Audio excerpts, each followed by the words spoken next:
Hello friends, আমি একটা নতুন রেসিপি নিয়ে আপনাদের সামনে চলে এসেছি। এটা ডিনারের জন্য খুব ভালো, রুটির সাথে কিংবা পরোটার সাথে আপনারা এটাকে খেতে পারেন। তাহলে চলুন রেসিপিটা তাড়াতাড়ি করে দেখে নিই। বাংলা টেস্ট চ্যানেলে সবাইকে স্বাগত জানাই। আসলে আমার রান্নাঘরে এই যে এখানে আমি 4খানা ডিম নিয়েছি। ডিমটাকে সেদ্ধ করার জন্য বাটিতে আমি 1 গ্লাস জল দিয়ে দিচ্ছি।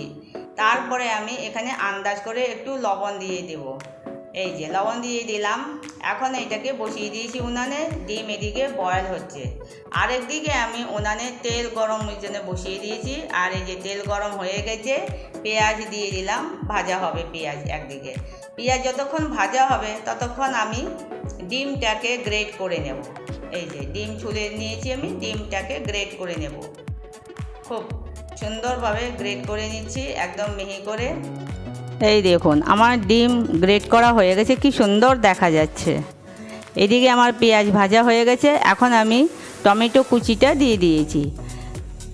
এখন একটু দেব আদা দিলে তরকারিতে খুব সুন্দর একটা আলাদা টেস্ট হয় এবং খুব সুন্দর ফ্লেভার পাওয়া যায়, এটা খেলেই বোঝা যায়। এখন একটু লবণ দিয়ে দিয়েছি আন্দাজ করে, যাতে তাড়াতাড়ি টমেটোটা নরম হয়ে যাবে আর তাড়াতাড়ি কষানো হয়ে যাবে মশলাটা। এই যে মশলা দেখুন কি সুন্দর হয়ে গেছে কষানো। টমেটোগুলি একদম নরম হয়ে গেছে, সফট হয়ে গেছে, খুব সুন্দর কালার এসেছে। এটাই হলো জিরে আর ধনের গুঁড়ো। জিরে ধনের গুঁড়ো 1 চামচ, টেবিল স্পুনে 1 চামচ নিয়েছি। আর এইদিকে কাঁচা লঙ্কা কুচি দিয়ে দিয়েছি। এখন এটাকে একটু নাড়াচাড়া করে নেব, মশলা যাতে না পুড়ে যায়। অল্প একটু জল দিয়েছি, 2 চামচের মতন। এখন মশলাটাকে একটু ভালো করে কষিয়ে নেব। এই যে আন্দাজ করে হলুদ দিয়ে দিচ্ছি। হলুদটাকে মশলার সাথে ভালো করে মিক্স করে লো টু মিডিয়াম ফ্লেমে মশলাটাকে কষাতে হবে।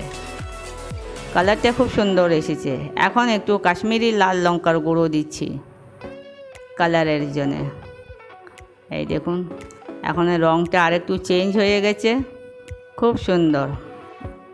এইখানে হলো গরম মশলা আর চাট মশলা হাফ চামচ গরম মশলা আর হাফ চামচ চাট মশলা দিয়েছি। একটু চটপটা হবে তার জন্য চাট মশলা। এখন একটু কাসুরি মেথি দিয়ে দিচ্ছি। কাসুরি মেথিটাকে মশলার সাথে খুব ভালো করে মিক্স করে দিচ্ছি। এটা মিক্স হয়ে যাওয়ার পরে ডিমটা যে আমি গ্রেট করে রেখেছিলাম সেটা দিয়ে দিচ্ছি।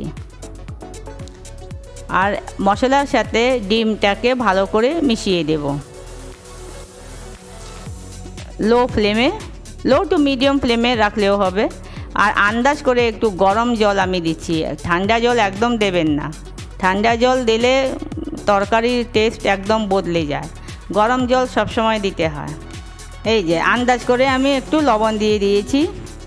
আর এই তরকারিটা মেরে একটু গ্রেভিটা বেশি ভালো লাগে না, একটু গাঢ় গাঢ় থাকবে, তাতেই ভালো লাগে। বয়েল হতে লেগেছে। আর এই দেখুন কি সুন্দর হয়ে গেছে তৈরি, খুব সুন্দর তৈরি হয়েছে ঘন ঘন। এখন একটু ধনে পাতা দিয়ে দিলাম।